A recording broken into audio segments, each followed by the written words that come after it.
கேவலப்படுத்துறான்டா. பனம்பால், தென்னம்பால், ஈச்சம்பால், மூலிகை சாறு, பசும்பால், அது பனம்பால். இவன் டாஸ்மார்க்கில் விற்கிறது நஞ்சு, விஷம்.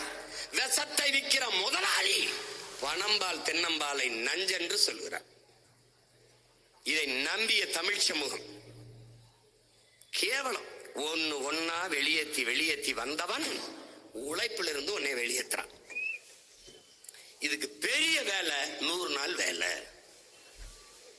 சிரிக்காத. 100 நாள் வேலை திட்டம், மீதி நாள் சும்மா இருப்போம்.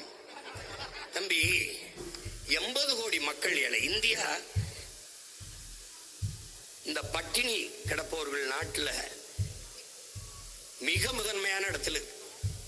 இதுல பாத்தீங்கன்னா சில நாடுகள்ல நீ ஆய்ந்து பாத்தீங்கன்னா மீன் வளம் மட்டும் இருக்கும், காடுகள் வளம் மட்டும் இருக்கும்.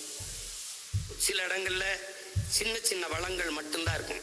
இதுல சிங்கப்பூர் கடலை தவிர எதுவுமே கிடையாது. இந்த நாடுகள் எல்லாம் ஒரு சில வளங்களை மட்டும் வைத்துக் கொண்டு, கியூபானா வெறும் கரும்பு,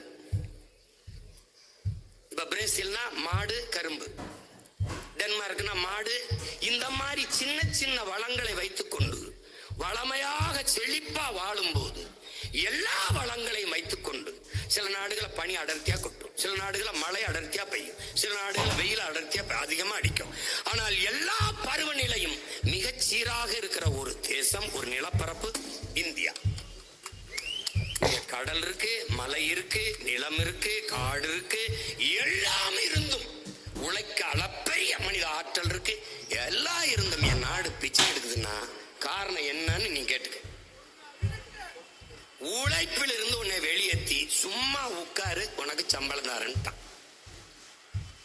உலகத்துல மூளைங்கிற உறுப்பு இல்லாதவன் ஆட்சியாளர் சொன்னா கூட அவன் என்ன செய்வான்னா, அவனுக்கு தெரியும் மனித அறிவாற்றல், மனித உடலாற்றல், இது இரண்டையும் உழைப்பில் ஈடுபடுத்தி உற்பத்தியை பெருக்கிற நாடுதான் பாலும் வளரும். ஆனால் சும்மா உட்காரு சம்பளம் தாரன்னு சொல்ற நாடு எப்படா உருப்படுங்கிற கேள்வி எவனாவது கேட்டானா? இதை ஒரு திட்டம்னு கொண்டு வர்ற முட்டாள் கூட்டத்தை வச்சிட்டேடா நீ. எப்படா ஏற்ப நீ சாரா இந்த 100 நாள் வேலை திட்டத்தை ஒரு கேள்வி வைப்போம்டா. நட்டு வைத்த மரங்கள் எத்தனைடா?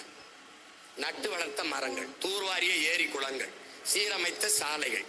டேய், உண்மையிலே என் உடன் பிறந்தானே உட்கார்ந்து பல்லாங்குழி ஆடுறது, ஒருத்தர் தரையில ஒருத்தர் பேன் பாக்குறது, படுத்து தூங்குறது, ஆண்கள் இருந்தா சீட்டாடுறது, தாய கட்ட விட்டுறது, இதாண்டா 100 நாள் வேலை.